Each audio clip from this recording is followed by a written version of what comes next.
आज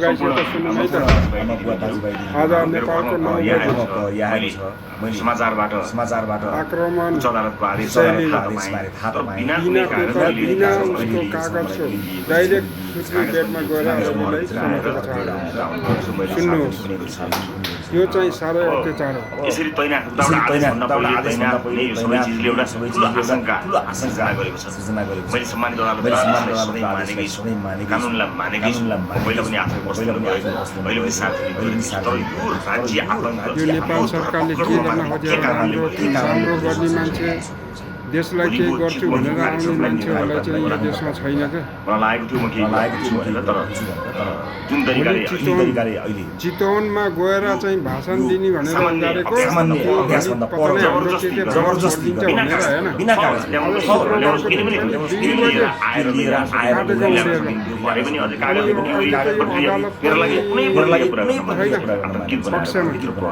न्याय कसरी पाउनु भनेर बसेकै इल्जामहरू लगाएर आम नागरिकले सिधा साधालाई फसाउने न्यायको लडाईँ विश्वास छैन, अदालतमा पनि विश्वास छैन।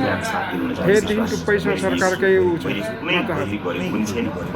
यस्तो हुँदो रहेछ है, सत्ता हातमा भयो तलदेखि माथि सब उसैको मान्छे।